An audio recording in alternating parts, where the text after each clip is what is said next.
New Minecraft beta update. We got bees. Look at this cool screen coming up.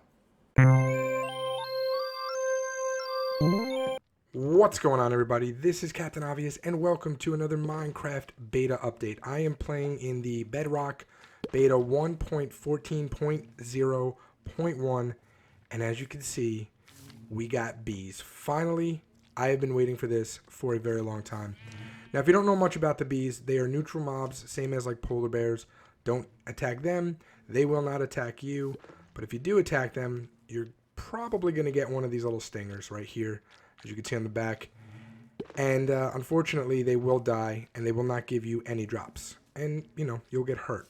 You can see these guys dripping right now, and they also have the little white spots on the back. They are covered in nectar. They basically harvested from any of the flowers in the game, and then they fly back to one of these two things. These are the bees' nests, which auto-generate. They auto-generate in oak and birch trees, and that's only in the flower forest plains and sunflower plains. Okay, so that is where you will find these. They'll be on the side of trees. Now, from this, okay, using this little recipe right here, you can make beehives. Okay, so these are the nests that auto-generate, and you can kind of see the top. They just recycle the logs, right? And see how they're yellow? So both of these kind of yellow. That means they're full. They are ready to be harvested. There are 5 levels, so a bee has to fully pollinate, go inside, stay in there for a little while, come out 5 times, and yeah, you'll get this. Now you can harvest it. You can auto harvest it, or you can harvest it yourself. If you use a silk touch pickaxe, you will get this entire thing as is. If there's bees inside, you'll actually be able to carry the bees around. Now, each of these can hold up to 3 bees, both of these, both the nests and the hives. But if you don't have a silk pickaxe and you break it, you'll lose it. You'll lose the nest or the hive. You'll lose any honey that's inside, and the bees will just fly out. So you won't kill the bees, but you can store them, like I said. You can actually store them in your inventory with the bees inside. Pretty cool. Or you can use shears, and you're going to get yourself some honeycombs.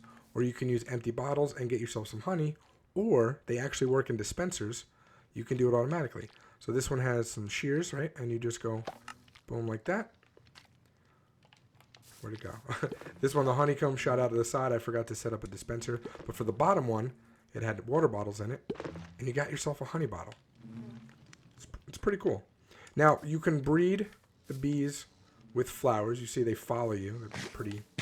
They attack you a lot. And look at the little baby bees popping out. Look at them. They're pretty cute. Now, if a bee cannot find nectar anywhere, they're basically just going to kind of chill out in their nest for a little bit. Or if you destroy it and there's no nest, they're literally just going to wander around until they find it. They don't like the rain. And at nighttime, they don't like night either, so they kind of sleep at night. So they just hang out inside their nests or their hives during those 2 conditions. Okay, so that's how you obtain everything. And again, this is what it looks like without the yellow on it. You can see that, oh, I guess you can't see the difference now, but, oh, and there's also particle effects if it's in the air.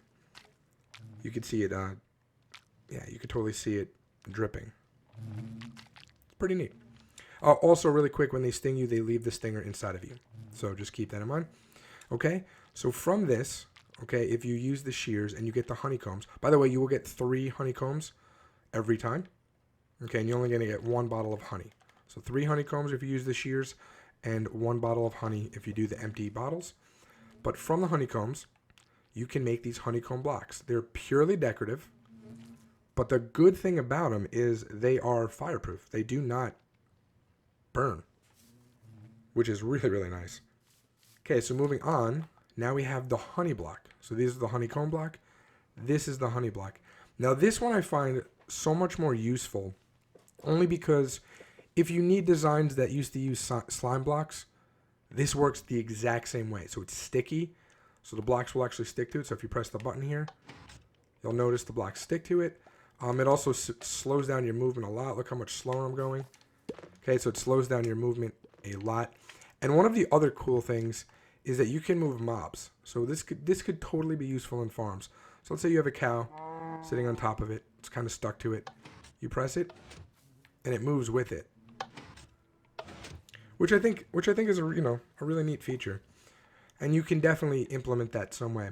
On top of the honey itself being used for this kind of block right here, you can also drink it. You can also drink it. It's basically a food source. It gives you 2 hunger, or alleviates 2 hunger, and it also alleviates 2.4 saturation.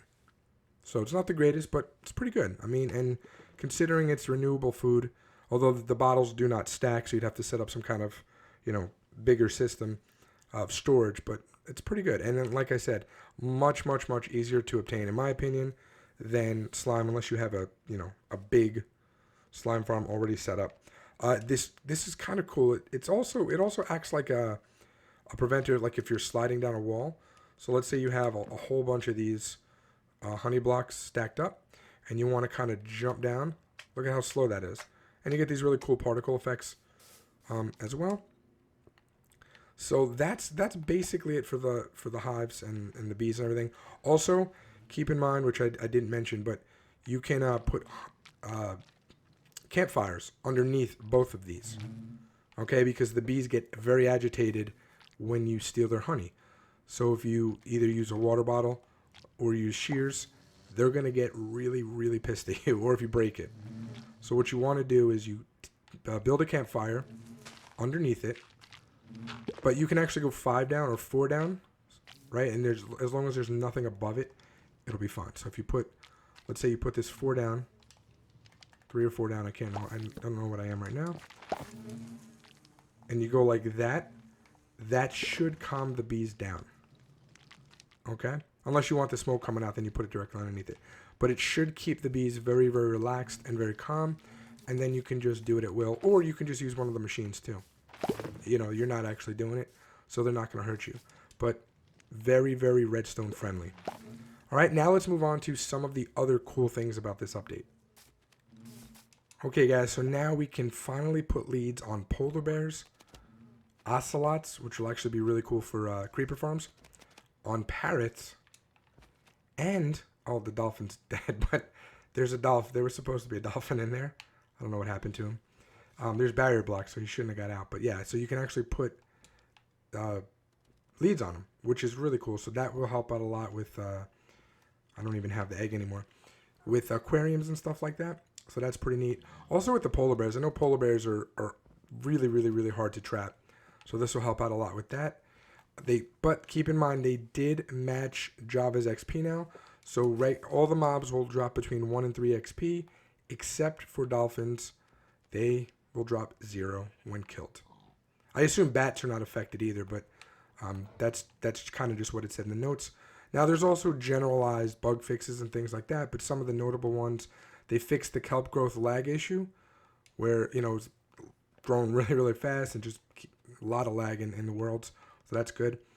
They fixed the character creator accessibility. So if you guys watch my video on the character creator, I couldn't access some of the sidebars on the left-hand side. Well, they fixed that. I checked it out before this. Pretty cool. It works again. They fixed the crossbow auto fire issue, where as soon as you would load up the crossbow, it would just fire immediately. So that was a huge problem. So they fixed that. They reduced the fox attack radius to match Java. So that's kind of cool. Also, I didn't put it here, but the foxes, when they're carrying items, you can see that again. It was invisible for a while.